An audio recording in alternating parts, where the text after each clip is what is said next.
Trump کے امریکہ میں مسلمانوں پر پابندی۔ ڈونلڈ ٹرمپ کے آتے ہی امریکہ میں مسلمانوں پر پابندی کا آغاز ہو چکا ہے۔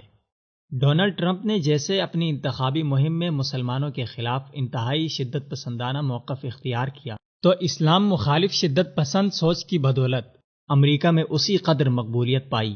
اور منتخب امریکی صدر کے طور پر امریکہ کے مسند اقتدار پر براجمان ہوا، اور اقتدار سنبھالتے ہی امریکہ میں مسلمانوں کے لیے سخت ترین قوانین بنانے کا حکم نامہ بھی جاری کر دیا۔ ڈونلڈ ٹرمپ نے 90 روز کے لیے مہاجرین کے ملک میں داخلے پر پابندی عائد کر دی ہے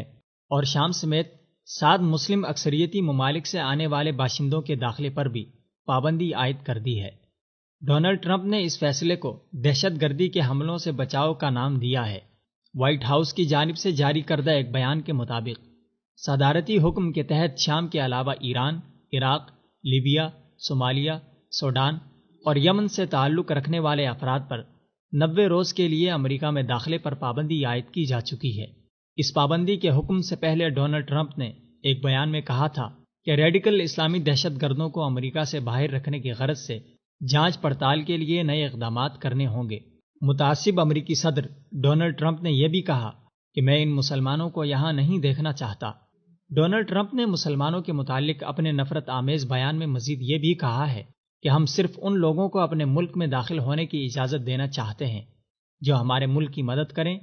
اور ہمارے لوگوں سے گہری محبت کریں، یعنی امریکہ میں کسی بھی فرد، بالخصوص مسلمانوں کے داخلے کی شرط یہ ہے کہ وہ امریکہ اور اس کے لوگوں سے گہری محبت کریں، ان کی فکری اور جسمانی غلامی کو بھی اپنے اوپر لازم کر لیں۔ ڈونلڈ ٹرمپ نے امریکی عوام اور مغربی سوچ کی اصل تصویر پیش کرتے ہوئے ایسے فیصلے کیے ہیں جو پوری دنیا کے ان تمام مسلمانوں کے لیے عبرت ہے جو امریکہ، اقوام متحدہ اور مغربی طاقتوں کو امن پسند، انسانی حقوق کے علمبردار یا مخیر سمجھتے ہیں، جبکہ یہ بات واضح ہے کہ مغرب کبھی بھی مسلمان اور اسلام کا ہمدرد نہیں رہا، البتہ اپنے مفادات کے لیے چند برائے نام مسلمانوں کو اسلامی ممالک پر مسلط کر کے اپنے مقاصد کی تکمیل ضرور کی ہے۔ امریکی صدر نے ان 7 ممالک کے مسلمانوں پر پابندی میں شام کے مہاجرین پر بھی پابندی عائد کر دی ہے، جو شام میں بشار رجیم کے مظالم سے جان بچا کر دوسرے ممالک میں پناہ لیتے ہیں۔ ڈونلڈ ٹرمپ نے اپنی انتخابی مہم کے دوران کہا تھا کہ وہ امریکہ میں داخل ہونے والے شامی مہاجرین کے داخلے پر پابندی عائد کرے گا، اور اس نے آتے ہی پابندی عائد کر دکھائی، لیکن ساتھ ہی ایک اور اعلان بھی کیا ہے کہ امریکہ میں اگر کوئی اقلیتی گروہ کا فرد پناہ لے تو خندہ پیشانی سے نہ صرف قبول کیا جائے گا بلکہ اولین ترجیح دی جائے گی۔ یعنی ٹرمپ کے امریکہ میں مسلمان ممالک میں بڑے بڑے جرائم کے مرتکب وہ افراد جو توہین مذہب جیسے بھیانک جرائم کے مرتکب ہوتے ہیں،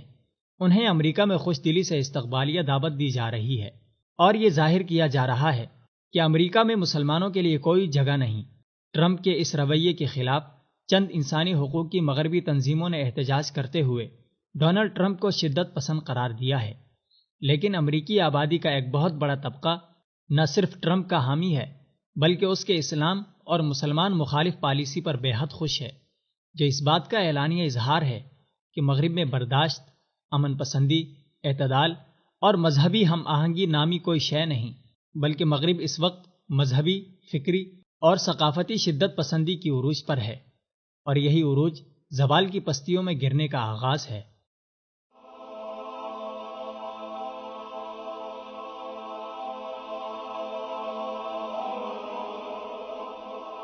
ایمان کی کرن، ہدایت کی شمع، وصال اردو۔